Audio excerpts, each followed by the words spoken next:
Quels sont les symptômes du mal français qui tuent notre avenir? Ce sont les 5 absences dans la société française. Absence d'un sentiment de crise, absence de prévoyance, absence de responsabilité, absence de patriotisme et de morale, et enfin, absence de modestie.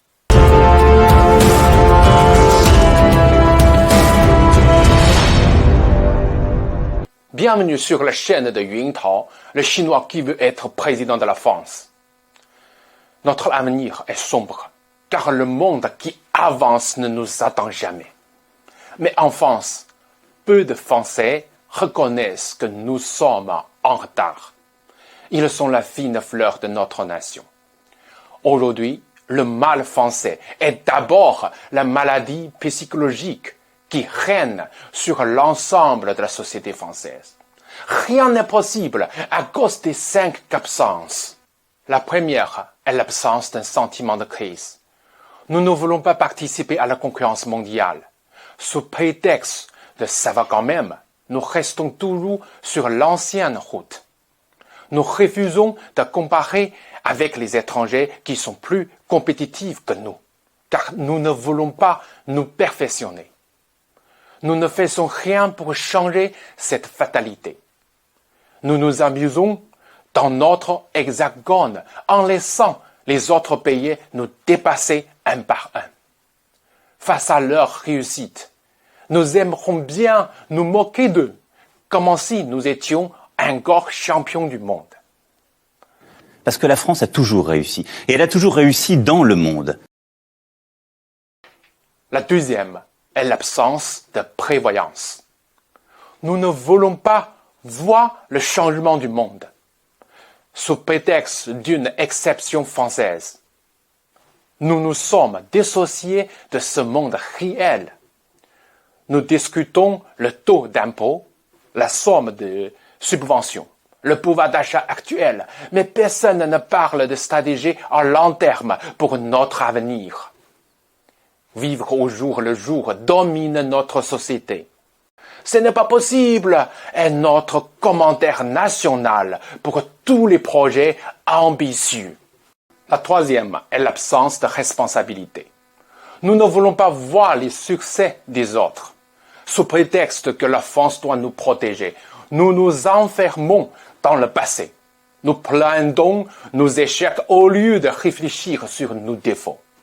Ce n'est pas ma faute qui transfère ainsi la responsabilité sur d'autres devient notre première devise constitutionnelle. C'est comme ça, pour refuser de s'améliorer, en devient le deuxième. Ce n'est pas français, pour empêcher d'apprendre des succès des autres, devient la troisième devise de la République. Ceux qui critiquent sont omniprésents, mais les responsables sont introuvables. Qui peut suivre la France? Ah, pas moi, pas moi. Non, j'ai dit non. Nous devons nous-mêmes sauver la France. La quatrième est l'absence de patriotisme et de morale. Nous ne voulons pas tenir compte de l'intérêt collectif. Sous prétexte d'individualisme, nous nous sommes séparés du destin commun de la patrie et de nos compatriotes. Nous protestons contre chaque réforme qui touche notre portefeuille sans tenir compte de la grande richesse à venir pour nous tous. C'est-à-dire que j'aurais dû ne rien faire. Ah bon? J'aurais dû ne rien faire. Au lieu de créer de la richesse, nous manifestons pour demander de l'argent rapidement, au détriment de l'intérêt des prochaines générations. Aujourd'hui, combien de Français partagent encore la morale de Kennedy? Ask not what your country can do for you. Ask what you can do for your country. Ne te demande pas ce que la France peut faire pour toi. Demande-toi ce que tu peux faire pour la France. La cinquième est l'absence de modestie. Elle devient presque une identité française. Nous ne voulons pas voir les avantages des autres, mais uniquement leurs faiblesses. Nous comparons les avantages de la France aux faiblesses des autres pour refuser de se réformer au détriment du potentiel de la France. Certaines élites, notamment, fabriquent une France reconnue pour son arrogance et son ignorance dans le monde.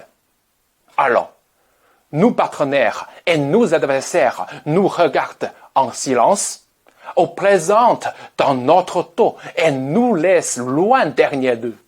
Face à tout ce que nous ne comprenons pas, dire « c'est nul » est une particularité élitiste française. Voulez-vous dire quelques mots? Très bien. Partagez votre commentaire au-dessous de cette vidéo et abonnez-vous à ma chaîne.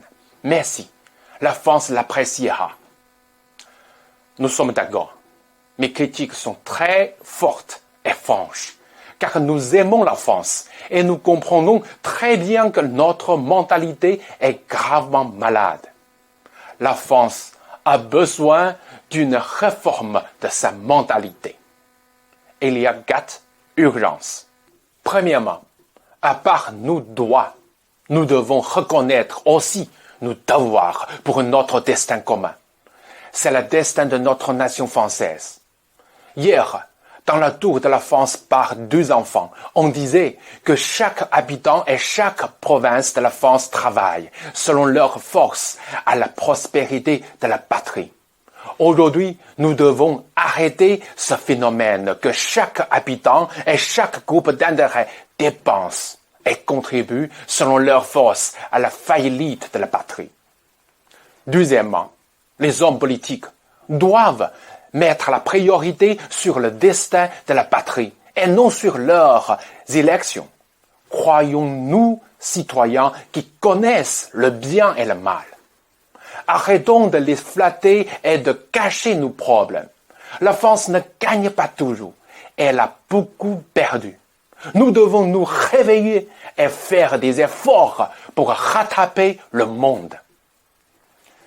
Troisièmement, les entrepreneurs doivent reconnaître que la période où seule l'idée du Made in France pouvait conquérir le marché étranger est terminée depuis longtemps.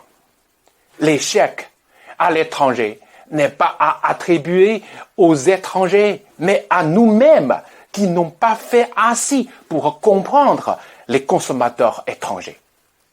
Pour gagner de l'argent sur le marché mondial, soyons humbles, écoutons nos partenaires locaux et faisons des études sérieuses sur les marchés locaux. Enfin, nous pourrons profiter vraiment de la réputation de l'art de vivre à la française dans le cœur des étrangers. Quatrièmement, certains Français réveillés doivent être encouragés à stimuler les autres. Si je suis élu président de la France, je les inviterai à partager leur sagesse.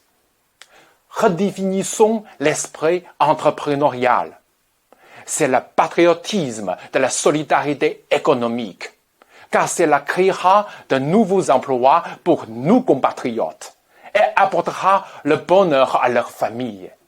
Créons des entreprises, de nouveaux emplois pour aimer la France.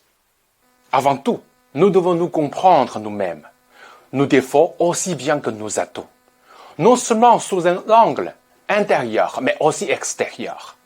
C'est une des valeurs les plus importantes de la chaîne du président Trump. Pour comprendre vraiment et globalement notre France, abonnez-vous à ma chaîne et partagez cette vidéo. Merci et à très bientôt.